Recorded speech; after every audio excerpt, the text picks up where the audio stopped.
conquête de la souveraineté passe avant tout par l'exploitation des ressources nationales au profit de nos populations.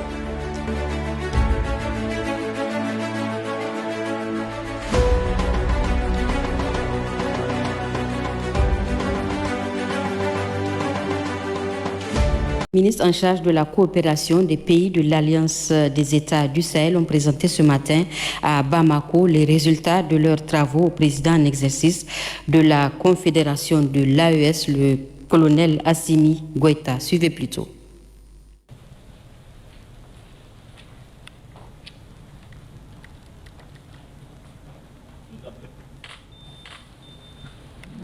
Au terme de leur réunion à Bamako, les ministres des Affaires étrangères de la Confédération des États du Sahel présentent au président de la transition les conclusions de leurs travaux. Le Mali, le Burkina Faso et le Niger conviennent notamment de renforcer la coordination de leurs actions diplomatiques. À l'issue de la rencontre, les trois pays s'accordent aussi à faciliter davantage la mobilité des citoyens et leurs biens dans l'espace du Sahel. La diplomatie, elle était en marche avant aujourd'hui, avant même l'Alliance. Donc, dès le jour où le Burkina et le Mali ont déclaré qu'une attaque contre le Niger et une agression contre leur pays, depuis ce jour-là, on a arrêté de parler seul. On n'a jamais rien fait sans se concerter, quel que soit le sujet et quelle que soit la sensibilité et quelle que soit l'importance du sujet. Tout ce qu'on a engagé comme résultat positif sur le terrain par nos armées, c'est grâce à la mutualisation. Et je profite aussi de votre micro pour rendre un hommage à tous nos porteurs de tenue et populations civiles qui sont victimes du terrorisme. Les trois pays partagent sans doute une convergence de vues sur les questions diplomatiques. Et la réunion de Bamako ouvre de nouvelles perspectives visant à rayonner la voix de l'AES dans la région et sur la scène internationale. En tant que ministre des Affaires étrangères, il était de bon ton qu'on puisse se retrouver pour revisiter ensemble les activités qui ont été identifiées.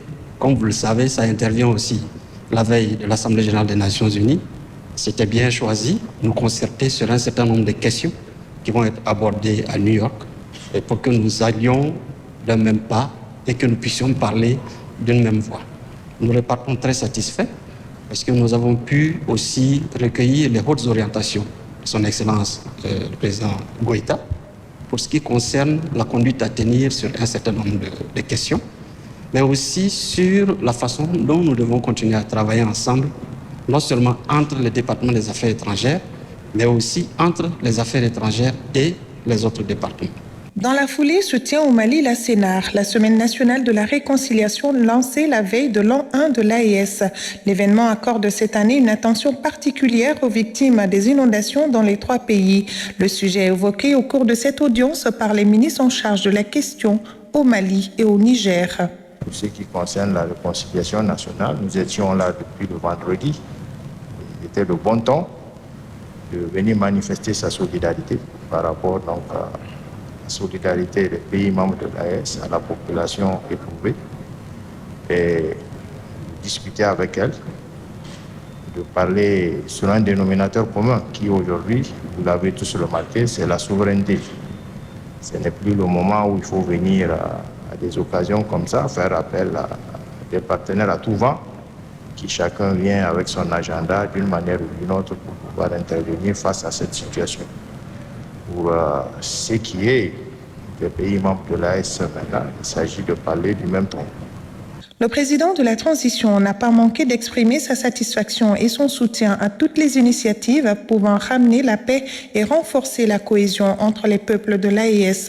Les recommandations issues de la rencontre des ministres des Affaires étrangères de la Confédération des États du Sahel seront soumises au Collège des chefs d'État de l'AES pour validation. Le ministre de la Justice et des Droits de l'Homme, Garde des Sceaux, a animé il y a quelques jours un point de presse. Il était relatif à l'ordonnance instituant un fichier des personnes, groupes de personnes ou entités impliquées dans des actes terroristes ou toute autre infraction portant atteinte aux intérêts stratégiques du Niger de nature à troubler la tranquillité et la sécurité publique. Dans l'extrait qui va suivre, Ali Daouda revient sur le contexte de la prise de cette ordonnance par le président du Conseil national pour la sauvegarde de la patrie. Nous l'écoutons. Comme vous le savez, depuis plusieurs années, les pays membres de la Confédération de l'Alliance des États du Sahel sont confrontés à la recrudescence des infractions portant atteinte à leurs intérêts stratégiques et fondamentaux, qui sont de nature à troubler gravement la tranquillité et la sécurité publique. Notre pays, le Niger, n'échappe pas à cette situation d'insécurité généralisée qu'il s'emploie à combattre par tous les moyens, y compris les moyens de droit. C'est ainsi qu'en plus de la procédure judiciaire, les plus hautes autorités de notre pays ont décidé de mettre en place une procédure administrative qui se traduit par l'institution d'un fichier de personnes, groupes de personnes ou entités impliquées dans les actes de terrorisme ou dans toute autre infraction portant atteinte aux intérêts stratégiques de notre pays.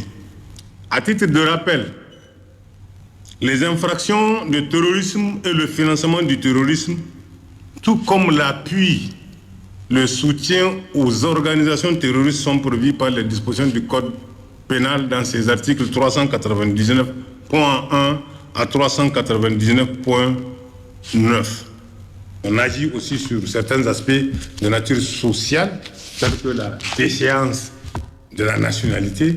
D'abord, on va par une décision pour suspendre provisoirement et lorsqu'il y a condamnation à plus d'une peine de 5 ans, on va à la déchéance définitive de la nationalité. Parce que vous ne pouvez pas être nigérien et vous mettre en intelligence avec des puissances étrangères pour détruire l'État.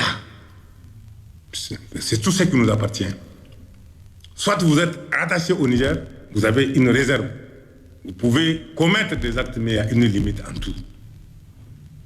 Vous avez aussi beaucoup de Nigériens qui sont au service des puissances étrangères et qui se mettent à leur service. Et vous avez vu tout ce qui se passe chaque fois, c'est comme ça. Donc, Dieu seul sait les efforts que déploient les autorités actuelles pour que les Nigériens dorment en paix.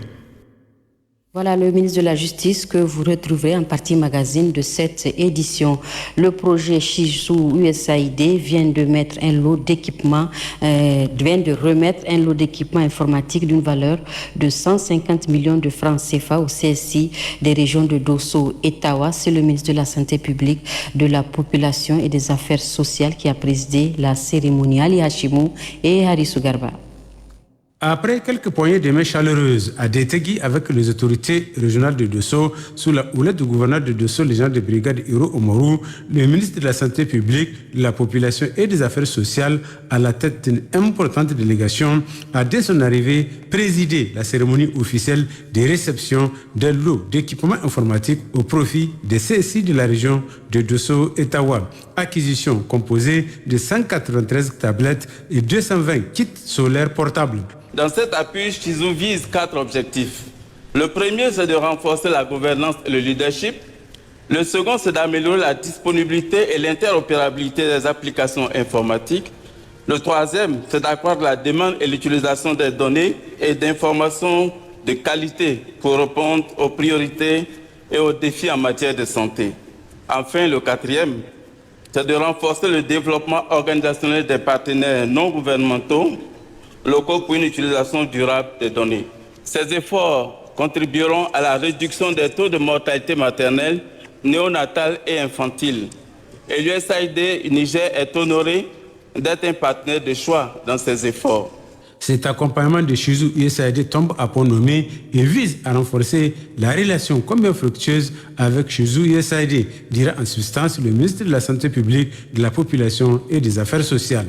C'est pour moi un motif de satisfaction de présider la présente cérémonie de remise d'un lot de matériel informatique au profit du système national d'information sanitaire.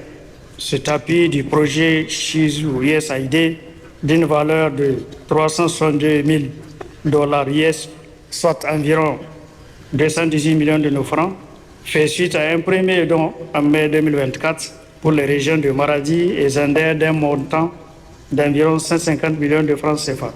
Faut-il le rappeler, l'USAID est un partenaire de longue date qui a contribué à la mise en place du système national d'information sanitaire depuis les années 90 et qui poursuit son appui à travers plusieurs projets. La cérémonie de ce jour témoigne une fois encore de la vitalité et du dynamisme des relations entre le projet Shizu USAID et notre département ministériel. Grâce aux moyens mis à la disposition des structures, nous pouvons ensemble améliorer l'efficacité et la qualité de nos interventions au profit des communautés. À cet égard, je voudrais, au nom du président du Conseil national pour la sauvegarde de la patrie, chef de l'État, le général de brigade Abdrahmane Tiani, et au nom du gouvernement, exprimer toute notre satisfaction et notre gratitude avant de demander à tous les responsables des structures bénéficiaires de faire une utilisation rationnelle et efficiente de ce matériel informatique. Une visite guidée de ces équipements informatiques dernière génération, suivie des explications sur le mode de fonctionnement de ces appareils, puis la signature des documents de cette donation entre le ministre de la Santé publique, de la Population et des Affaires sociales, le médecin colonel-major Garba Hakimi et le conseiller résident du projet Chuzou USAID, Tou Moïse, ont constitué le clou de cette présente cérémonie. Lancement ce matin à l'Institut national de la jeunesse, des sports et de la culture du test d'entrée au titre de l'année académique. La conquête de la souveraineté passe avant tout par l'exploitation des ressources nationales au profit de nos populations.